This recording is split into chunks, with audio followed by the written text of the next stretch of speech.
So there I was, minding my own business on a lazy Sunday, sipping on a cup of coffee while binge-watching some old sci-fi flicks. I mean, who doesn't love watching humans triumph over aliens with questionable CGI effects? It was my own little slice of heaven, and nothing could disturb it, or so I thought. The doorbell rang, shattering my peace. I groaned, reluctantly got up, and shuffled to the door. To my surprise, there stood a tall, slender figure, wrapped in what looked like a combination of aluminum foil and neon lights. It was an alien, no doubt about it. I blinked a few times, half expecting it to vanish like a caffeine-induced hallucination. It didn't. "Greetings, human," it said in a voice that sounded like a cross between a robot and an opera singer. "I am Zorblax, representative of the Intergalactic Council of Superior Minds." Hi," I replied, unsure if this was a prank or some weird dream. "Can I help you with something?"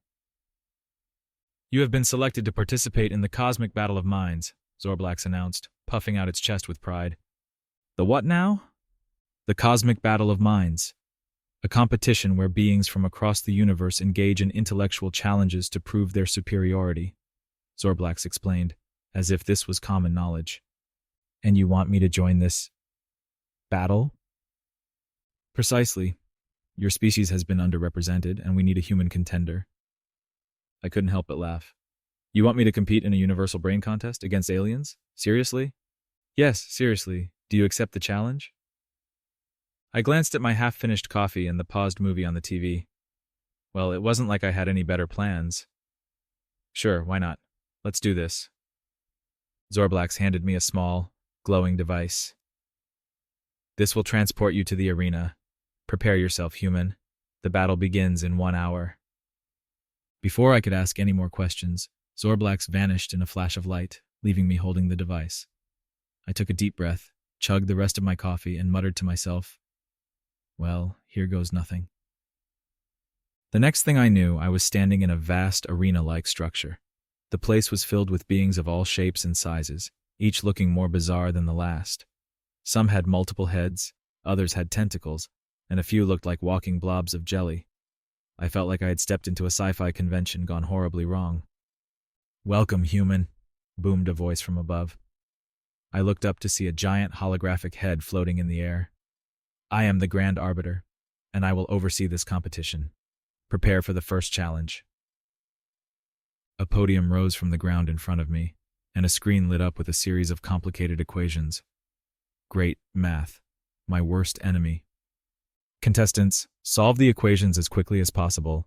The slowest will be eliminated." I cracked my knuckles and got to work. The equations were tough, but I managed to keep up, relying on sheer determination and a bit of luck. As I solved the last equation, I glanced around to see a few of the more gelatinous competitors struggling. The Grand Arbiter's voice echoed through the arena. "Elimination round complete. Those who failed to solve the equations have been disqualified." A few of the blobs deflated and oozed away, much to my relief. One down. Who knew how many more to go? The next challenge was word-based. Now, this was more my speed. The screen displayed a jumble of letters, and we had to form as many words as possible within a time limit. I loved word games, and I was ready to kick some alien butt. "Begin!" the Grand Arbiter commanded. I started typing furiously, forming words left and right. It was like a cosmic version of Scrabble, and I was on fire. Out of the corner of my eye, I saw a multi-eyed alien struggling with the concept of vowels. The time ran out, and I felt pretty confident. The Grand Arbiter tallied the scores and announced the results. I had made it through to the next round, while the multi-eyed alien was sent packing.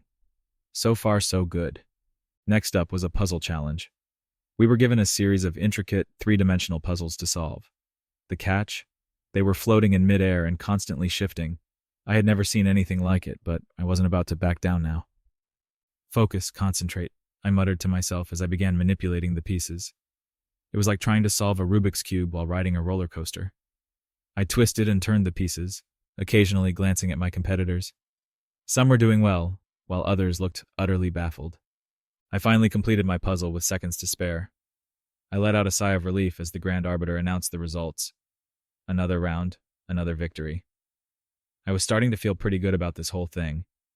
The next challenge was a trivia round. The screen displayed a series of questions about various subjects, ranging from history to science to obscure intergalactic facts. I felt like I was on an alien version of Jeopardy! As the questions started popping up, I realized they were multiple choice. Thank goodness for small favors. I can guess with the best of them. Question 1. What is the capital of the planet Zogmar? The options were A. Blorptown, B. Quicksville, C. Narfopolis, and D. Zogtopia. I had never even heard of Zogmar, but I went with my gut. D sounded like a winner, and guess what? It was. Beginner's luck, but I'll take it. Question 2. Which element has the atomic number 42? Easy one. C. Molybdenum, I said with a bit too much confidence. One of the multi-eyed aliens gave me a side glance. That's right, buddy. I know my periodic table. Then the questions started getting weird. Question 3. In what year did the Great Squid Rebellion of Blorpton 7 occur? The options were all in Snarblaxian years, which meant absolutely nothing to me. I picked C, hoping the law of averages was on my side. The Grand Arbiter's voice boomed. Correct. Next question. What is the mating call of the Glorconian space frog? They played 4 different, equally disturbing sounds.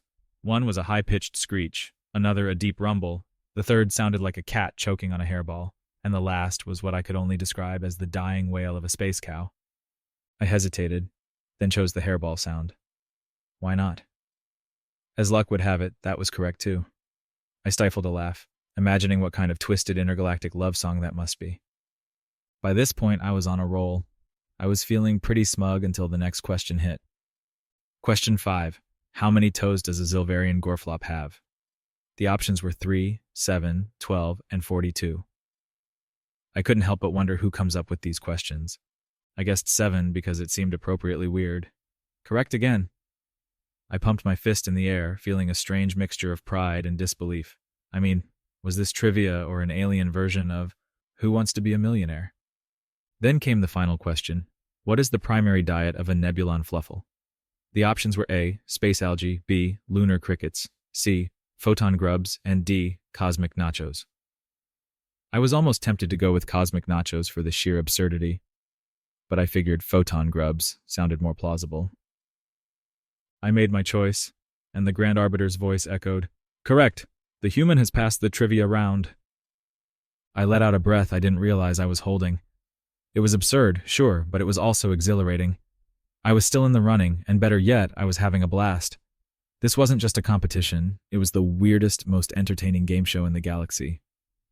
As the holographic head of the Grand Arbiter announced the results, I couldn't help but chuckle. I was competing in a universal trivia contest, guessing my way through alien biology and history, and somehow, I was coming out on top. Take that, Trebek. The next challenge was a test of logic. We were given a series of riddles and had to solve them within a time limit. I loved riddles, and I was ready to put my brain to the test. The first riddle was about a man who had to cross a river with a wolf, a goat, and a cabbage. Classic. I solved it quickly and moved on to the next one. Each riddle was more challenging than the last, but I managed pretty well. As I solved the final riddle, I felt a surge of satisfaction. The Grand Arbiter announced the results, and I was still in the running. Only a few contestants remained, and I was one of them. I couldn't believe it. The final challenge was a mental duel. I was pitted against the remaining contestants in a battle of wits. We had to outthink each other, predicting moves and countering strategies. It was like a game of intergalactic chess, and I was determined to win. The duel was intense. My opponent was a telepathic alien with a mind like a steel trap, but I had something they didn't: human ingenuity. I relied on unconventional strategies and a bit of bluffing to throw them off balance. In the end, it came down to the wire. We were both on the brink of victory, and it was anyone's game. But I made one final bold move that took my opponent by surprise. They hesitated for just a moment, and that was all I needed. Victory, the Grand Arbiter declared. The human has won the cosmic battle of minds. I couldn't believe it. I had done it.